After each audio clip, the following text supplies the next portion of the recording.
Welcome to Everyday Buddhism, making every day better by applying the proven tools found in Buddhist concepts.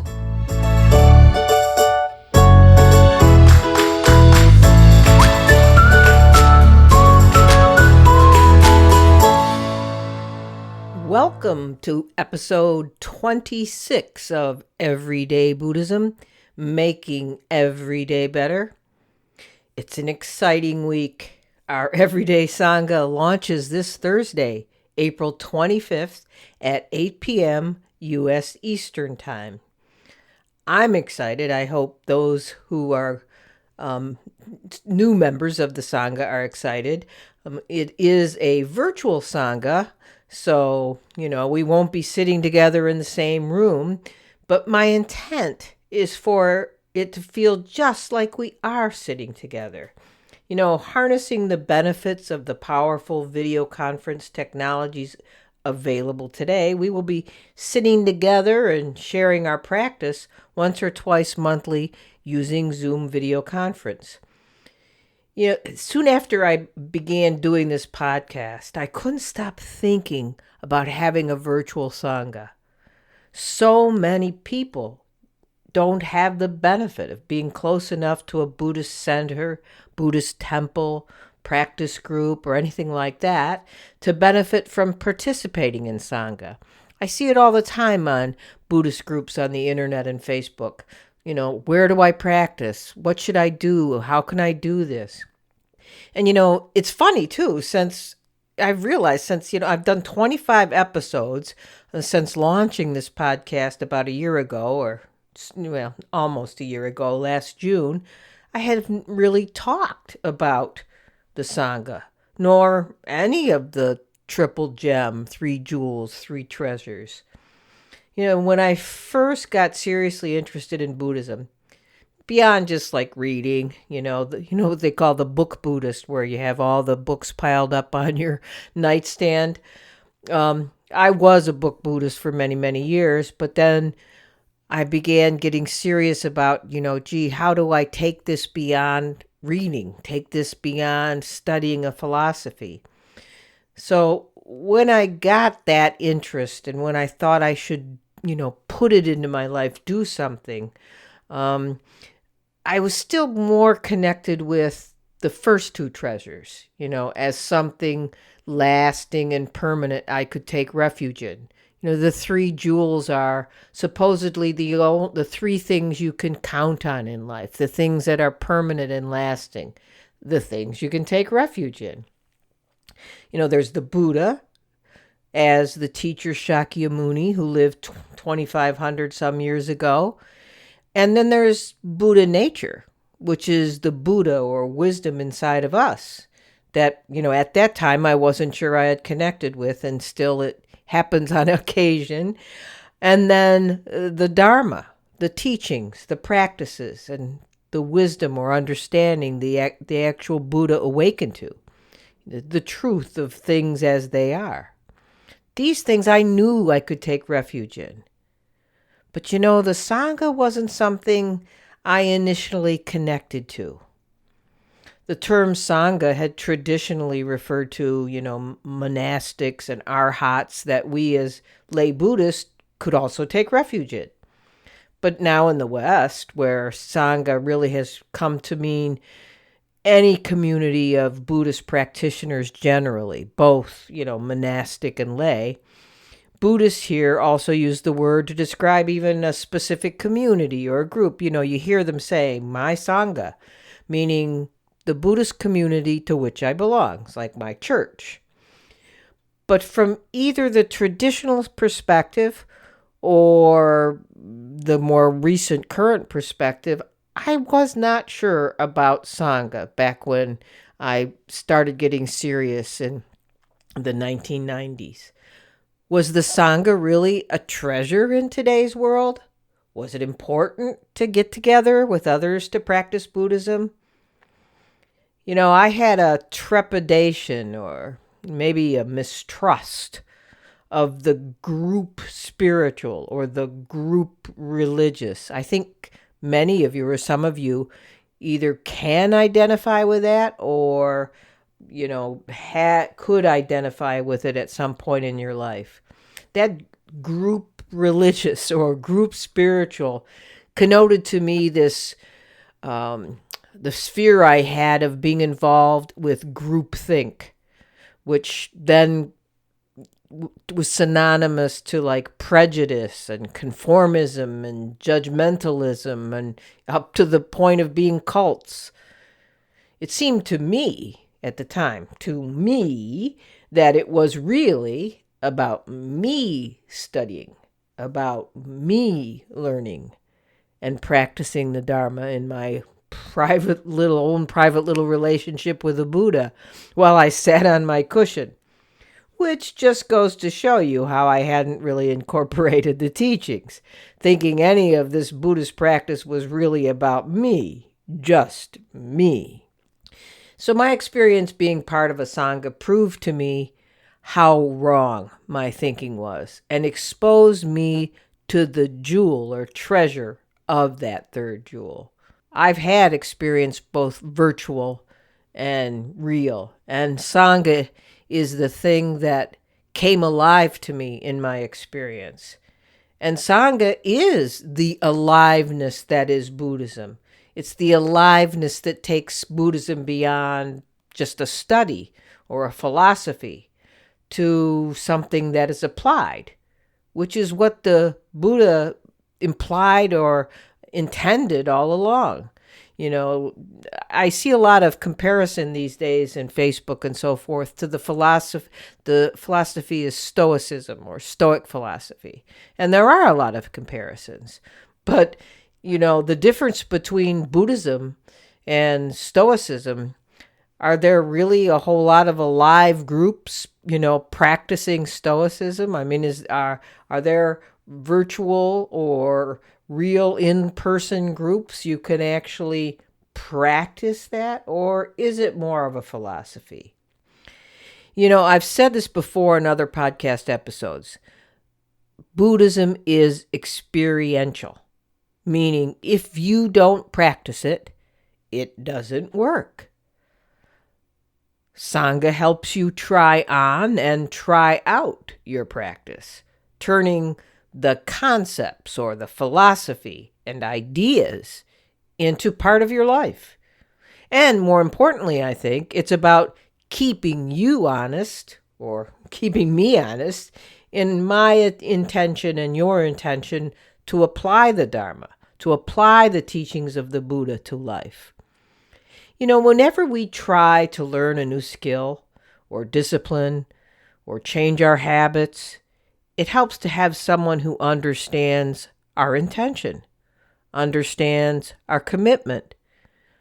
It helps to have that person to keep us honest. Maybe you're extremely self-disciplined and you accomplish things quite easily alone through your own grit. But even then, how do you know you've really got it unless you rub up against the rough edges of someone else who can call you on your BS? Thich Nhat Hanh says that in his tradition, people say, when a tiger leaves the mountain and goes to the lowland, it will be caught by humans and killed. When practitioners leave their Sangha, they will abandon their practice after a few months. I think that is so true. I have abandoned my practice, in between being involved in a real life Sangha and being involved in the Bright Dawn virtual Sangha. It was so easy to drift out of practice, to even, forget or that was an intention I had to begin with, to forget the Dharma, to forget the Four Noble Truths. There is another thing I learned about being part of a Sangha, and that is, even if I don't have a special role to play in the Sangha, my being part of one is an offering of support to the other members of the Sangha. I am there. offering whatever inspiration or positive motivation or even passive support I can, if it's even just a smile or a, I understand, I've been there too. To be totally honest, though, being in a Sangha brings you up against the very human things that can make you crazy. Or maybe I should say, make me crazy. These things like self-importance and selfishness, judgment, pettiness, emphasis on comfort, modeling doing it right all the time. These very things are reflections in a mirror. That is Sangha. Buddhist practice doesn't relieve us of being exactly who we are in all our human weaknesses. Remember the First Noble Truth. We will still feel sad. We will still feel depressed or confused or discouraged time and time again. But our practice lets us see that we are bigger than these experiences. Like clouds, they come and go and don't define who we are at our core. We learn to face our lives and our issues as they are, rather than denying or distracting. We become more honest with ourselves, and then that helps us be more honest with others. We accept ourselves as part of humanity. That is the taste of enlightenment that we can get, I think, only by being part of a Sangha. In a Sangha, we are regular people. In a Sangha, we come just as we are. We come working on practices, not being people who are already perfect. As the 18th century Japanese Zen master Hakuin wrote, quote, "As with water and ice, there is no ice without water. Apart from sentient beings, there are no Buddhas." I think there's another quote by another Zen master that I used to have up on my Facebook wallpaper that said, where you find Buddhas, you will find flies. Sanghas are needed for the very reason that much of our life revolves around the internet and virtual communications. So here I am trying to create a virtual Sangha for all of us. And yet I think in some ways it's interesting. It's like the anecdote to the distance that virtual communications have brought into our lives. These virtual communications have in large part become, public squares where people come to give their opinion on everything, not caring much about how other people feel or could possibly react to their opinion on everything. Social media and texting have created a culture where it's all about you. What you eat, what movies and TV you watch, what you read, what politician you love or hate, what policy you support or are against, what you believe you should eat and what you shouldn't eat, and what you therefore believe someone else should eat and what they shouldn't eat, and on and on and on, all you, all the time. And these media outlets are as close as the phone in your hand, so you can spout your opinions 24/7. And, if someone disagrees with you, the seeming standard in this internet life is to go on the defensive and attack. The disagreement is disembodied. Think about that. The disagreement is disembodied. We don't feel the other person on the other side of the issue as a person. It's just us and our screen. There is no other person over there. Just a problem for you spouting your opinion, causing you trouble. You may think I'm a Pollyanna. Or as John Lennon wrote, you may say I'm a dreamer, but I'm not the only one.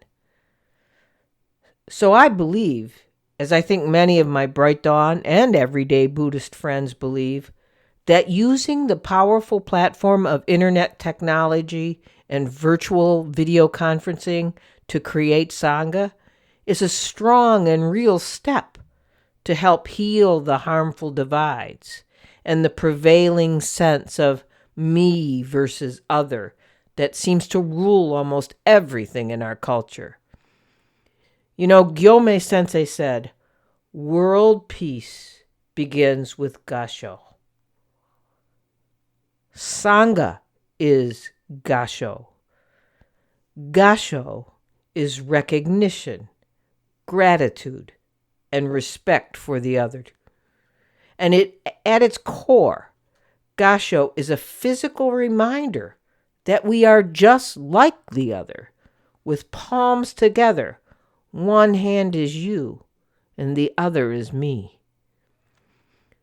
Kabun Shino Roshi wrote in Lion's Roar magazine, in Gasho, with palms together, all kinds of dualism, man and woman, past and future, parent and child, teacher and student, they all come together in front of you as you bow. The hands fit together perfectly, so they must have been one before. Otherwise, such identical opposites could not exist. We may say man and woman were one before. Teacher and student are not different entities, but one.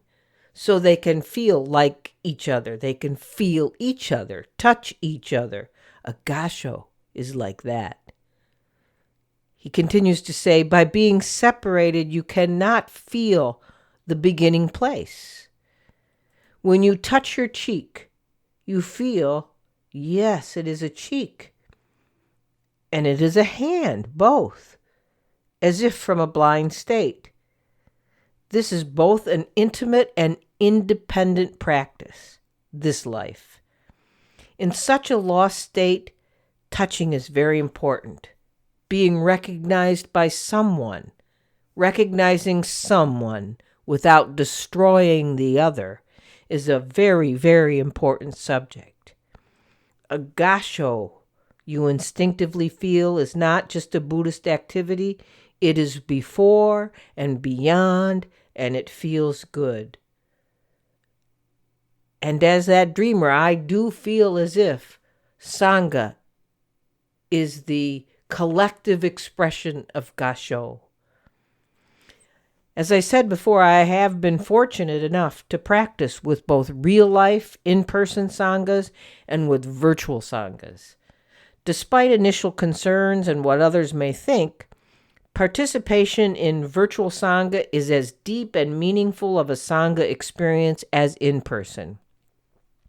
You know, the only thing missing is the smell of incense, the feeling of a body next to yours during meditation or chanting periods, and for me as a hugger, a warm hug when meeting or saying goodbye. My entire experience with the Bright Dawn Center of Oneness Buddhism, from ministry training through lay minister meetings to coordinating and teaching new classes, and with Bright Dawn's virtual public Sangha, Live Dharma Sunday, it's all been virtual. And less virtual in most cases than a video conference-based Sangha, as most Bright Dawn activities to date have been phone, Skype, internet, radio-based, audio-only participation. But this did not make the Sangha any less important or meaningful. The Bright Dawn Sangha has been my rock for more than 10 years. My Sangha, my spiritual community, is made up of many people, including my sensei, who have become cherished friends, advisors, teachers, and over the years also people who have challenged or troubled me. But in those challenges, our rough edges initially rubbing shined a light on where I needed to go deeper in my practice, offering the practice itself of looking at where I needed to pause, where I needed to reflect and look at my own view, my own intent, and my own behavior. You know, the rough edges are there. They're on all of us. We rub into them all the time with everyone, our families, our friends, our coworkers. But unlike family, co-workers, and friends outside the Sangha. Our Sangha is there for the same reason we are, to practice living aligned with Buddhist principles, with Buddhist worldview, and the Eightfold Path. In Sangha, our intention points us all in the same direction, at least initially. We may get lost, we may stumble, we may disagree on the right path to take us forward, but we are all pointed in the same direction, united in intention. Quote, intention charts the course of our whole being, Jack Kornfield tells us in his book, The Wise Heart, which, by the way, we are currently reading in our Everyday Buddhism book group. He says, quote, by aligning our dedication with our highest intention, we chart the course of our whole being. Then, no matter how hard the voyage and the setbacks, we know where we're headed. The Buddha emphasized that associating with what he called, quote, admirable people was essential to our success in practice. He defined admirable people as wise practitioners who are firm in their conviction that spiritual practice is important and are strong in virtue, generosity, and discernment. It is written in the Pali Sutra that talks about this like this. Venerable Ananda went to the Blessed One, and on arrival, having bowed down to the Blessed One, sat to one side. As he was sitting there, Venerable Ananda said to the Blessed One, or the Buddha, this is half of the holy life, Lord. Admirable friendship, admirable companionship, admirable camaraderie. The Buddha said, don't say that, Ananda, don't say that. Admirable friendship, admirable companionship, admirable camaraderie is actually the whole of the holy life. When a monk has admirable people as friends, companions, and comrades, he can be expected to develop and pursue the Noble Eightfold Path. And that is my goal for this everyday Sangha. And that is, I think, the goal of every Sangha everywhere, to have help and help each other, support each other in following the Eightfold Path.